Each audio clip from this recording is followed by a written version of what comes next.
Hey everybody, it's Coach Barry. We're back out at the football fields. Please take a moment to hit that like button, and I'd really appreciate it if you would subscribe to the channel so you can keep seeing videos of how we're going to improve these fields.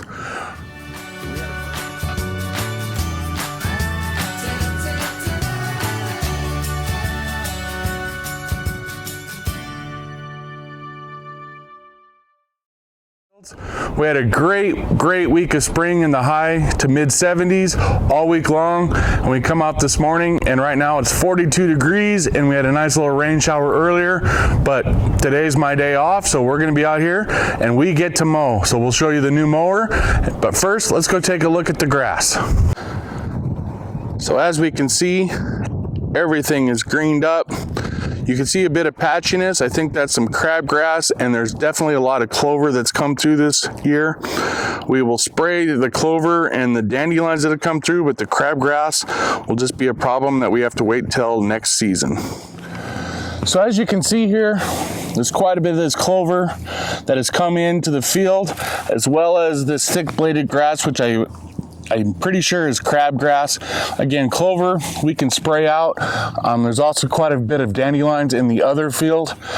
So just a post-emergent spray that'll kill the broadleaf plants, but not the grass. It's something we'll have to do here in the next couple of weeks. But we've got a great stand of the Kentucky Blue coming through, and as we keep cutting it short, it'll help thin out that clover. So here's a spot from the first video where I showed that it was worn down completely to the dirt. As you can see, we have some grass coming up, but it's still pretty thin. And this is why we decided not to do a pre-emergent, because we wanted the option to be able to overseed a lot of these areas, especially this area that's here in between the hashes. You can also see a lot of divots in the ground, and that's from cleats, as I believe there's been some teams out here practicing some 7-on-7. And again, they're fields, that's what they're here for. We're not gonna discourage people but that's just an obstacle we're gonna have to work around. And obviously when we do put seed down, we're gonna have to keep them off of it for a little bit while we're doing that, and hopefully the other field's in condition that they can use it while this one is recovering. So here, as we look at the south end of the game field, you can see that very good stand of grass coming in. Again, clover mixed in very well, but then as you can see, as we get to the west side of the field, those light spots, and again, I think that's the crabgrass. But again, with our low mowing and stuff like that, we'll just hopefully help weed that out, and then next year we will attack our crabgrass situation.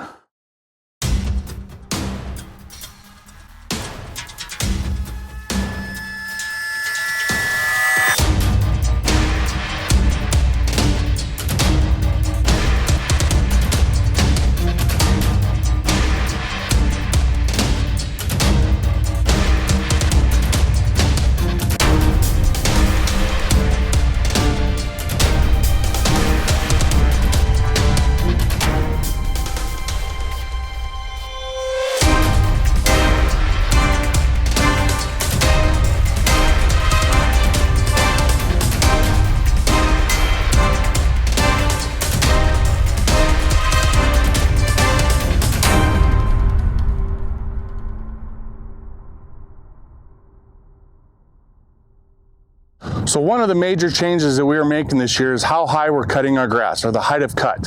And before, they were using a rotary mower and they were cutting it between 3 to 4 inches. And a lot of times the grass would be 4 to 6 inches tall when they were doing that. So it left a lot of clippings on the playing surface, which isn't fun for anybody. So that's part of why we got the new reel mower, so we could drop our height of cut. Right now it's set to 1.25 inches. I ordered a tool, so we'll be able to check that here in one of the future episodes, but we're going to be dropping it way down. So this is going to do a couple things. First of all, reel mowers don't like tall grass. So in spots where it's thick and tall, it's not going to get a clean cut. We're going to have to do multiple passes to do that. So the first time we cut it, it's not going to look perfect. The second thing is it's going to shock the grass. We're going to be cutting a lot of the crowns because it's been trained to be taller. So we're going to have to cut the crowns and retrain our grass for it to start growing lower and developing the blades sooner, and then start spreading. So that consistent mowing, the 3 times a week, Sundays, Tuesdays, and Thursdays, is going to help to train that grass that it's not going to be as tall, and then start having the rhizomes and everything start developing more horizontally to fill in the gaps and get a thicker playing surface for us.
As you can see, the Toro mower puts down great stripes, but we kind of know that this is putting lipstick on a pig.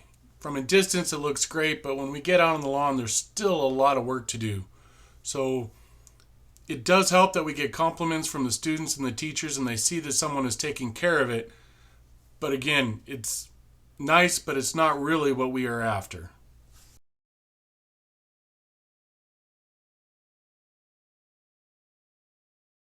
But today's my day off, so we're gonna do a little bit of mowing, so you get to see our brand new mower. And so one of the big changes we're making this year is, again, we're not going to be cutting the grass as tall.